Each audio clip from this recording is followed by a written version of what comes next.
Heidi, are you on?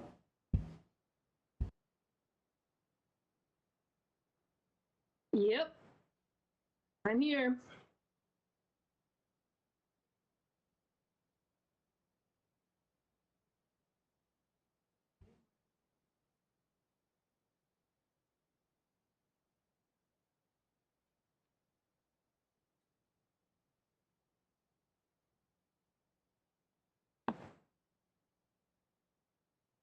Good afternoon. I'd like to call the Tuesday, February 1st, 2022 meeting of the Moorhead Public Service Commission to order.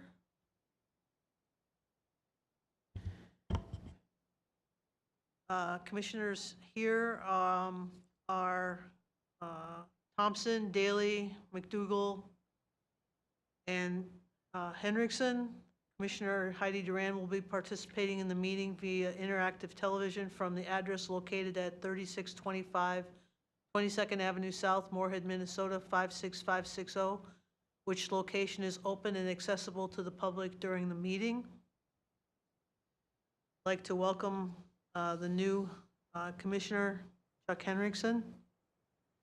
Thank you, Chuck, for serving. First order of business is to elect officers for this year. I'd entertain nominations for the position of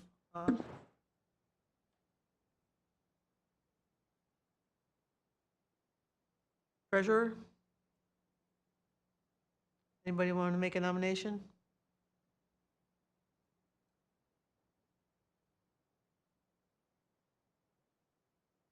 Excuse me, secretary. My bad. Yeah. I'll second that. I would nominate Sebastian. Second it. Okay, great. Any other nominations? Okay, seeing none, I'm going to close the nominations. Any discussion? All in favor of appointing Sebastian McDougall as secretary for the Moorhead Public Service Commission, say aye. Aye. Aye. Opposed? I'd entertain now, thank you for your service, Sebastian, and agreeing to serve. I'd entertain a motion now to open nominations for vice chairperson, currently held by Mary Daly.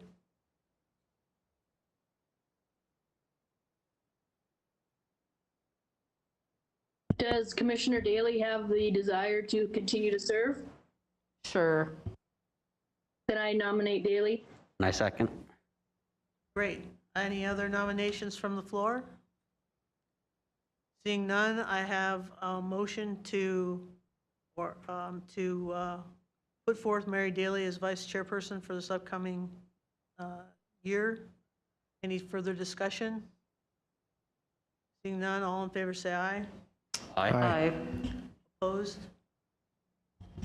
Now I entertain a motion to elect the chairperson for the Moorhead Public Service Commission. I entertain a motion or entertain a nomination.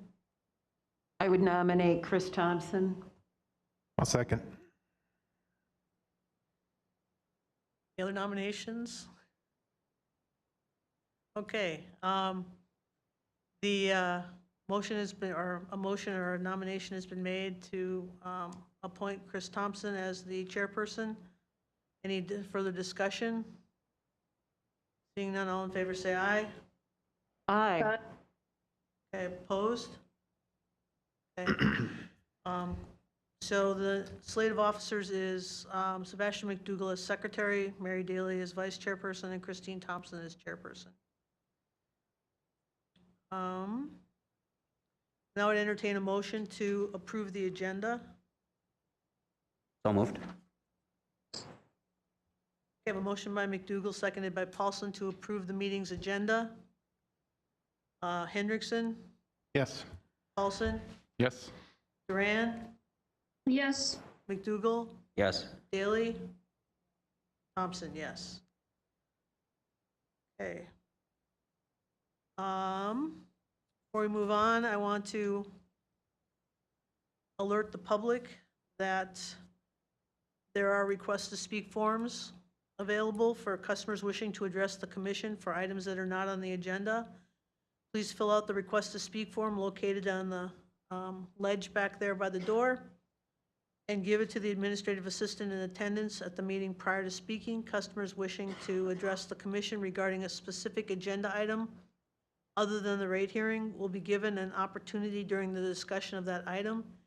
Each customer will be given 3 minutes to address the commission. We are here to listen. Any follow-up or feedback will be done by email on anything that cannot be resolved this evening.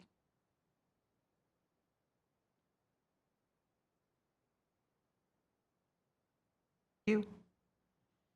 And moving on to approving the consent agenda, I'd entertain a motion. So moved. I have a motion by Henriksen, seconded by Daley, to approve the consent agenda. Henriksen, Yes. Paulson, Yes. Duran, Yes. McDougal, Yes. Daley, Yes. Thompson, yes. Customers to be heard or recognitions?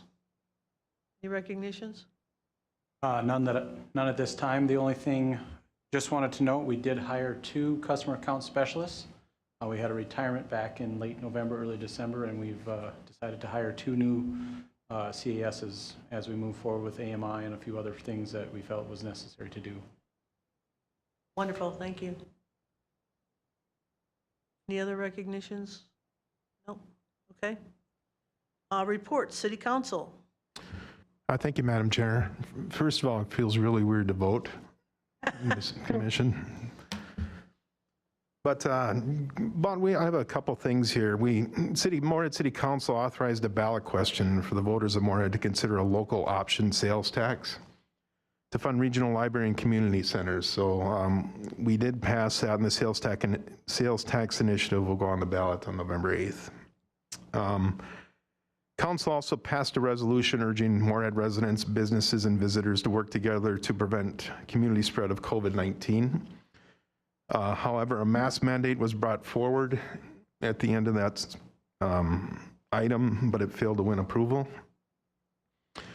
And finally, we talked about it last week, I think, but the resolution to amend the streetlight service agreement with MPS passed too, so just a little FYI there. So that's all I have, Madam Chair.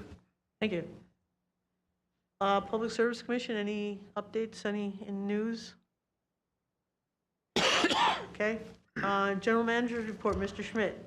Sure. First item on here is a NERC update. I'm going to have Matthew Marks come up. He's our project engineer. He'll give a quick NERC update for previous year and what's currently going on, and we'll go from there.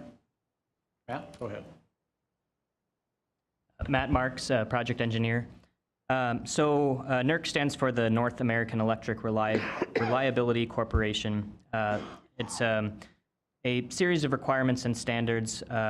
The general purpose of these is so that any utility or other entity, if there's any kind of failure or action taken at the local level, that it does not adversely impact the greater grid, which is referred to as the bulk electric system by NERC. So it tries to keep widespread outages from occurring throughout the nation, similar to some that have happened historically in the United States. There are currently 36 standards that apply to Moorhead Public Service that we're required to be compliant with. Each of those standards has a number of requirements under it, and part of my job is ensuring that Moorhead Public Service remains compliant with those standards. As those standards are updated, requirements added or subtracted. On an annual basis, we go through and just make sure that we're still keeping up to date, keeping all the practices that we're required to have in order to stay compliant. There was one new standard added during 2021. It's the coordination of protection systems for performance during faults. This is really a standard that benefits Moorhead Public Service as well as the greater bulk electric system. Essentially, it has us put together a coordination study, and we worked with DGR Engineering to put that together.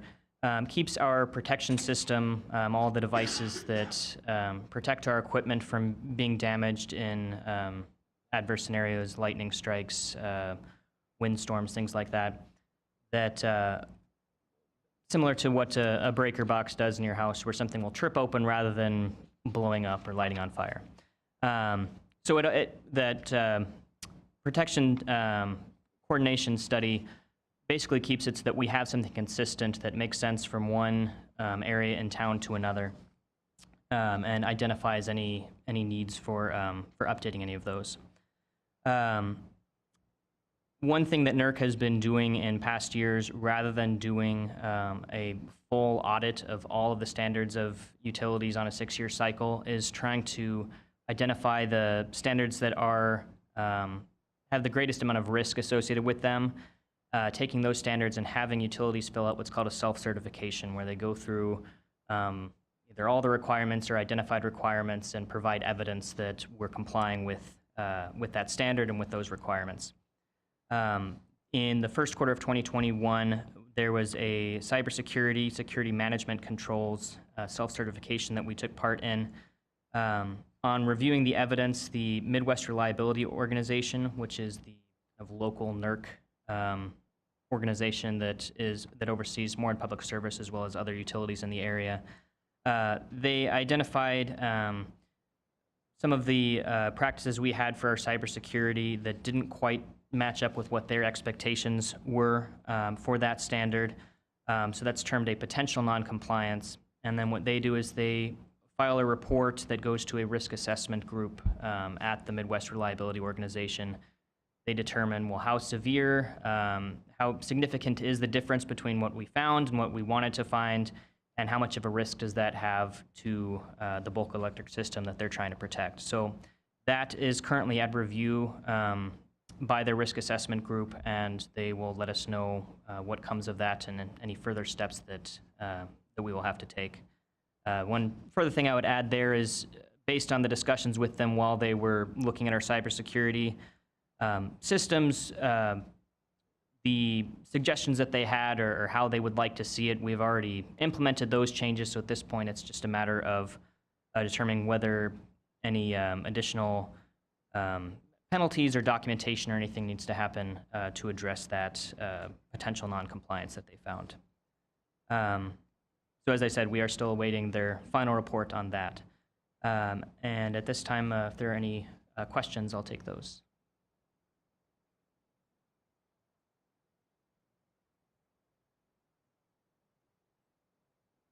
Questions? Okay, thank you. Thank you. Thank you, Matt.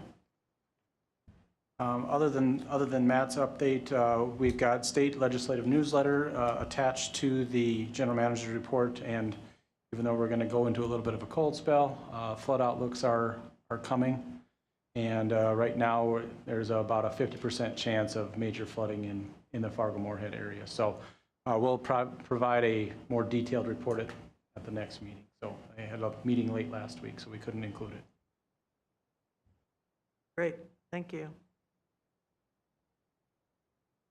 Item number 10, award bids for the 2022 water treatment and wastewater treatment chemicals. Mr. Schmidt. Again, I'm going to have Mark Pritchard, our water plant supervisor, come up and speak to this item. Again, it's a good joint effort between the wastewater treatment plant staff and Moorhead Public Service water treatment plant staff. So Mark, go ahead. Thank you, Travis. Mark Pritchard, water plant supervisor. As Travis had mentioned, on an annual basis, Moorhead Public Service collaborates with the City of Moorhead Wastewater Department in requesting bids for water treatment as well as wastewater treatment chemicals. And on an annual basis, Moorhead Public Service does go through a substantial amount of chemicals in an effort to treat both our surface water and groundwater to all Safe Drinking Water Act standards and to make sure that it is potable and up to our customer standards. We had our specifications approved and authorized for advertisement for bids at the end of December, and we opened up our bids on January the 19th. And based on the bids received, it was determined that the water treatment chemicals on a per unit cost are expected to increase by a bit this year. It averaged out to approximately 18%. So it is a substantial increase compared to previous years, but staff did anticipate anywhere in that 10 to 12% range. So we did see some of this coming, but due to the volatility in the chemical production industries along the Gulf Coast that were shut down due to COVID and natural disaster events, we have seen some pretty substantial increases, specifically in chlorine, which we use for our secondary disinfection. So overall, that 18% increase in total costs equates to approximately $210,000 on an annual basis based on 2021 usage. This does put our projected budget up to $1.35 million. We did budget for $1.2 million, so we did talk with our financial staff here at MPS to make sure that we were able to call upon our reserves if need be. One of the things about chemical usage on an annual basis is we're not necessarily locked into that $1.35 million just yet. We have to use it throughout the year to really come about to that $1.35 million value. So it depends on what the treatment circumstances bring throughout the year, but based on 2021 usage, we will see higher costs. And the wastewater treatment chemicals for the city side, they did go up, but not to the extent that the drinking water treatment chemicals did. One of the treatment chemicals, for example, that we use in our softening process did go up 141% compared to last year. So some went up quite a bit, some stayed relatively the same. So overall averages, it balances out to an extent, but we will see higher costs. So based off of previous bid cycles, we did have a couple variants in the bid process to try to maximize our cost savings for certain chemicals for our softening process especially. That chemical that we bid in multiple different variants was our ferric sulfate. It's what we use as part of our treatment process to remove the excess hardness and a few other things from the water prior to disinfection. We did bid both dry and liquid forms of this chemical. And based off of the bids received, we are recommending to not award bid item number 3, the dry ferric sulfate, because we got more economic pricing with the liquid variant. So that would save us approximately $50,000 on an annual basis based off of our normal use. So we are recommending no award for bid item number 3 in favor of bid item number 15, liquid ferric sulfate. As far as the other chemicals go, we did see fewer vendors providing bids this year. There were a lot of buyouts in the supply industry and other combining factors where, you know, one company would buy out another and basically combine resources. And we did see fewer overall vendors supplying information, but we did get everything that we needed covered by at least one bid. So we did see a little bit of a fluctuation there. Again, I think part of that is due to the ongoing supply chain issues that the entire country is currently experiencing. For us, that would be both on the production side as well as the shipping side in the trucking industry as well. So that's where a bulk of those dollar changes come from. So with that, I would be happy to answer any questions. Mr. Hendrickson. Thank you, Madam Chair. So you had a price spike a little bit. Are they expected to stay that high, or do you know the forecast or the outlook for it? Good question. On a long-term basis, we're anticipating that the prices do come back down to an extent. When that happens is still up for us to find out. Certain vendors were only able to give pricing firm out 90 days instead of a full year, so that just gives us a clue as to the current volatility in those supply chain markets. So we're anticipating long-term these should come back down to more reasonable levels. We did have a lot of very in-depth conversation with some of the vendors about that to make sure that when supply chains do relax and we're able to, you know, not see those big price increases, that they do go back down back to what they should be. And they were all on board with that, and they're feeling the pinch as much as we are. Thanks. Yep. Any other questions?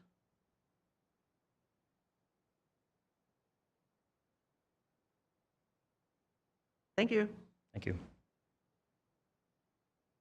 Madam Chair, I'll move to award the bids and cover any budget variance with cash reserves. Do I have a second? Second. Okay, I have a motion by Paulson, seconded by Daley, to award the bids for the 2022 water treatment and wastewater treatment chemicals with the understanding of the overage in terms of our cost. And any further discussion or questions? Seeing none. Hendrickson, Yes. Paulson, Yes. Duran, Yes. McDougal, Yes. Daley, Yes. Thompson, yes. Okay, item number 11, approve water rate study proposal from MRES. Madam Chair, I'll have Mark Moreland, Controller, come up and speak to this. Typically, we do every 7 years. We do a water rate study, every 5 years an electric rate study. So we'll have 2 rate studies back to back the next 2 years. So this year will be water, next year will be electric. Go ahead, Mark. Thank you, Travis. Good afternoon, members of the commission. As Travis indicated, our financial strength policy states that at a minimum, Moorhead Public Service will complete a water rate study at least every 7 years, and the electric is done every 5. This proposal, or this request here, is to approve a proposal from MRES to complete the required water rate study in 2022 to use for 2023 and beyond. As part of the rate study, what they'll do is they'll take a look at MPS's costs, projected future projects and financing needs, and then try and allocate the costs to the customer bases based on what we need to maintain our financial strength. The last study occurred in 2017, and that was probably prior to a lot of you serving on. So just as background, Tim Miller has worked with us on at least 3 water rate studies going back a number of years. So he has tremendous expertise in the setting of rates on the electric side and water side. That's why we strongly encourage utilizing Missouri River. He has access to other members that also have water services and can see forecast trends, usage patterns, and is intimately aware of what MPS is doing in terms of water usage and sales. Throughout the last few years, the water usage sales has been relatively stable, even with last year's floods. So that is one impact on setting the rates. So where things have been moving is loading more of the rate into the fixed monthly costs so that it ensures that the necessary costs are covered.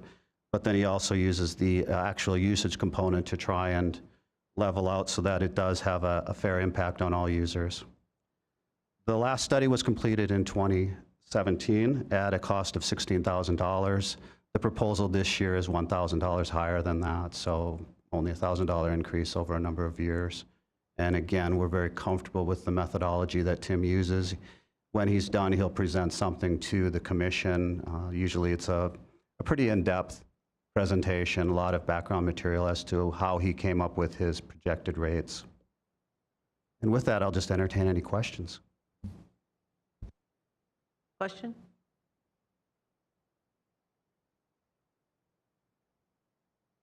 Seeing none? Thanks, Mark. Thank you. Appreciate it. I entertain a motion. So moved, this is Chuck. Second. Okay, I have a motion by Hendrickson, seconded by McDougal to approve the water rate study proposal. Discussion? Seeing none? Hendrickson, Yes. McDougal, Yes. Paulson, Yes. Duran, Yes. Daley, Yes. Thompson, yes.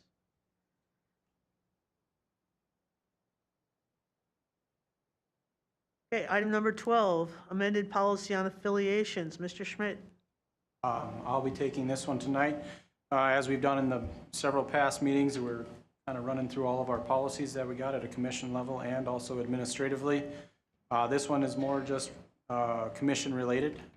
We're asking you to approve the amended policy and then also rename it to policy on memberships. A couple of the changes that we've made over the past couple months working on this, we worked with Flaherty and Hood to review the policy, make sure it meets all the criteria of state and federal government requirements, along with make sure we have good participation in both regional, state, and local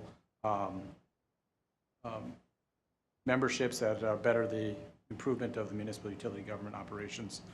Overall, most of the changes are fairly minor, just kind of a cleanup of the policy. We had a brief policy with a list of affiliations in there in the past. We've moved that to an appendix, and then we've added a bunch of language changes. A lot of that is due to both utility memberships, but also individual memberships that we have. throughout the organization. Sometimes an individual membership is a little bit more cost-effective, and also it depends on how many employees we have utilizing those memberships as well. So overall, you have a strike and underline and a clean version of the policy. You'll note that we moved everything to an appendix as well. Along with that, we are looking for you guys to memorialize any current memberships that are listed in that appendix, and you'll have an attachment as well too. That includes all the memberships and the costs as well that we have and we pay for throughout the year. Again, a lot of them have a no cost to Moorhead Public Service. Some of them are paid through Missouri River Energy Services, and also some are through the city of Moorhead as well. And there's sometimes it's no cost, sometimes it's a shared cost. But that is currently what we've got in front of you. A few of them have been removed as well, just due to the review that we did.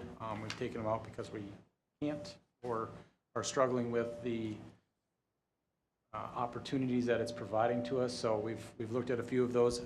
As new memberships come in, we'll be providing those on a case-by-case basis to the commission for approval, and potentially have the organization that is requesting membership or that we would like to have membership for at the meeting to give us a brief update or discussion of why membership is good. So with that, I'll entertain any questions. First of all, I want to say thank you very much for doing this. This is something that makes sense to do. Listing all the organizations just doesn't make sense, and I think having an appendix will solve a lot of those problems.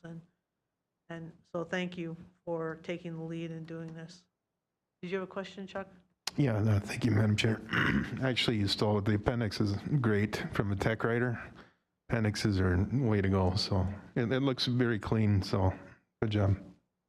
Again, as the commission approves those, the appendix will just update. You won't have to actually update the policy itself. So Makes a lot of sense, saves a lot of time. Did you design the form then, or did? Form is basically our boilerplate form for every policy that we have. It just was modified with Flaherty and Hood input. The membership submission form was modified? Oh, excuse me, the membership submission form was provided by Flaherty and Hood. Great, thanks. Any other questions or comments? Okay, seeing none, I entertain a motion. So moved. Hendrickson. Second. We have a motion by Hendrickson, seconded by Daley, to approve the amended policy on affiliations. Any further discussion? Daley? Yes. Duran? Yes. Paulson? Yes. McDougall? Yes. Hendrickson? Yes. Thompson, yes. Item's been approved. No need to close the meeting today. And a reminder that our upcoming meetings are February 15th and March 1st. Both of those will be needed. So if you planned, that would be great. Without any other further, did I forget anything? Okay, I'd entertain a motion to adjourn. So moved. Second? Okay, I have a motion and a second. Motion by Daley, seconded by McDougall to adjourn the meeting. All in favor, say aye. Aye. Opposed? Thank you all for coming. Have a good rest of your evening.